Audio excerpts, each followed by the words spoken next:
Good morning, good afternoon, good evening. Whenever you are watching this video, let me welcome you all to our channel Future Endeavors. Okay, so in the previous class, we have started discussion on the flotation and sinking of a body, and we have already discussed about the forces that are acting on a particular body when it is immersed or when it is present in a liquid, okay, or a fluid. We can also regard it as a fluid. Now, what happens? We have already discussed that there are two forces acting on a body. One is the weight of the body, and another one is the upthrust. And as we have previously discussed, when the weight of the body is greater than the upthrust, the body is in a position of sinking, and when the upthrust is greater than or maybe equal to the weight of the body is in a position of floating. Okay, so this is the condition. Now, this condition of flotation and sinking can also be described or can also be arrived in terms of density of the liquid and the density of the object. Okay, suppose you consider that the density of the liquid is greater than density of the solid. Then what happens? Then in this case, definitely the object will actually float. Okay, definitely this object will float. Okay, so if density of the liquid is greater than the density of the solid, then definitely the solid will float. Okay, and this condition, we have drawn the diagrams on the previous class. This condition is equivalent to the condition when upthrust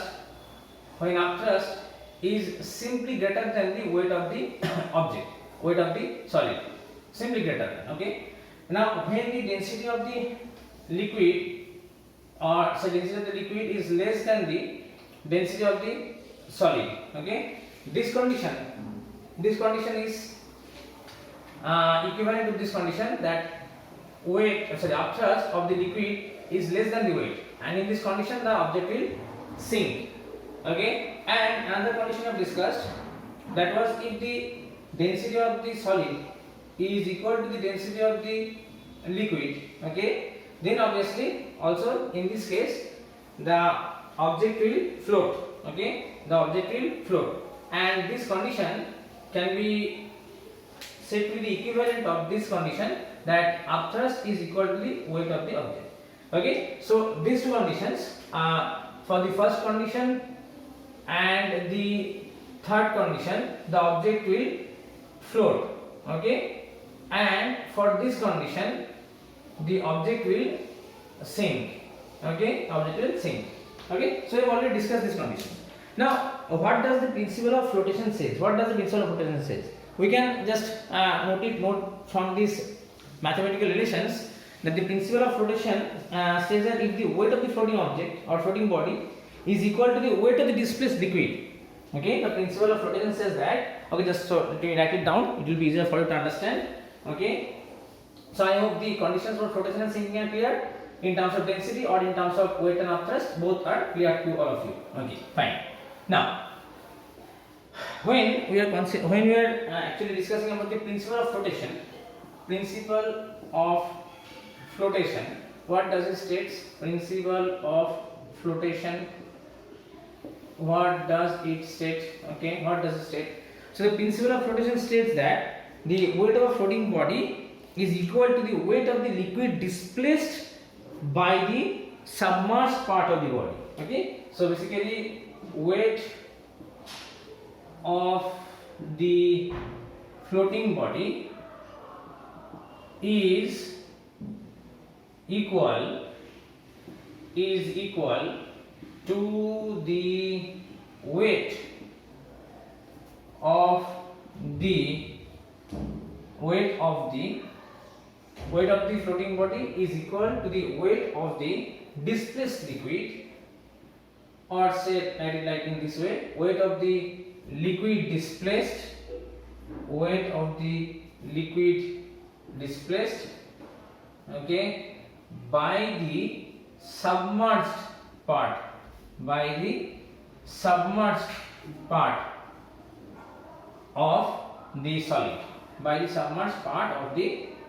Okay, so this is the principle of flotation. It's very easy to understand. We'll be just seeing the mathematical relations also. So basically, whenever weight of the floating body becomes equal to the weight of the liquid displaced. So if you consider a heavier object, okay, definitely it will displace, you have seen practically that it will displace more liquid, because until and unless more liquid is displaced, the weight of the displaced liquid cannot be equal to the weight of the floating body, okay, isn't it? So in order to balance the weight, obviously the weight of the displaced liquid should have to be equal to the weight of the floating body, then only the body can float, okay. So this is the principle of flotation.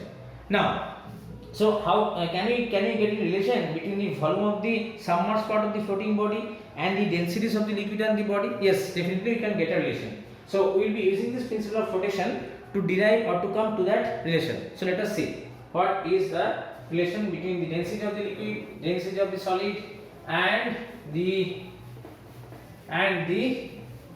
volume of the body and the volume of the submerged part of the body. Okay. So let us see how we can consider it. Okay. Now see, as you know from the principle of flotation, the weight of the body is equal to the weight of the displaced liquid. Okay. So from the principle of flotation, you can say that weight of the body is equal to weight of displaced liquid. In simple terms, we can write it like this: weight of displaced liquid. Isn't it? Is it clear? Okay. So now what is weight? What is weight? You know that weight is equals to mass into acceleration due to gravity.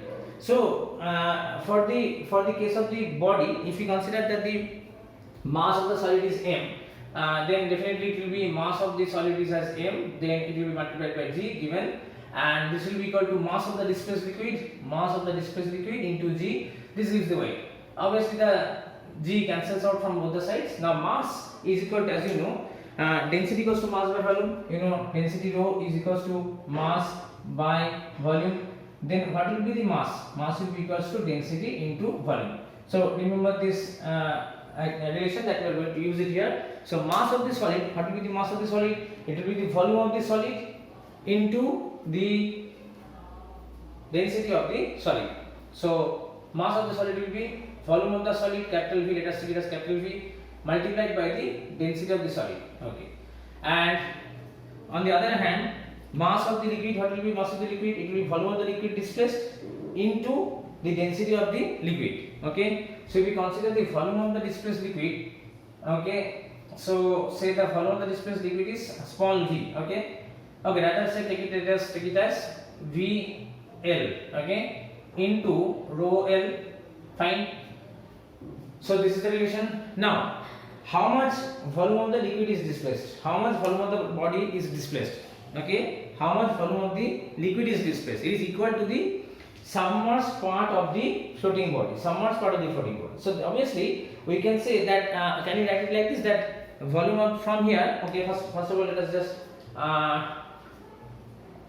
okay, take the densities to one side and take the volume to another side. So it is something like this. So you can write it as VL by capital V. So this goes down here. So this equals to rho S by rho L. Isn't it? This is the relation. Now you can definitely understand that the volume of the displaced liquid is basically nothing but equal to the submerged part of the floating body. Submerged part of the floating body. Okay. So immersed part of the floating body. So definitely we can from this relation can we, so this is the relation that we are getting from this principle of flotation, and accordingly we can write that this VL is nothing but equal to the volume of the immersed part of the solid. Okay, so we can write this relation in full words as like this. Okay, so just let me erase it off here. Okay, so we can write it like this, that so you can write it like this.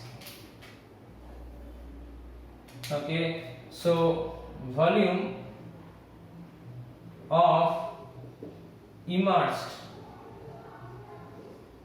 part of the solid by the total volume of the solid. This will be equal to density of the solid, density of solid by density of liquid.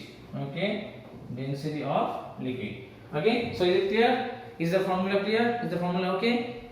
So this is the mathematical relation that we can get from the law of or principle of rotation. Okay, and we can definitely use this formula to calculate any of these given values if the other three values are given. Okay, fine. So this is the mathematical relation. Okay, so I think the mathematical relation is clear. Okay, fine.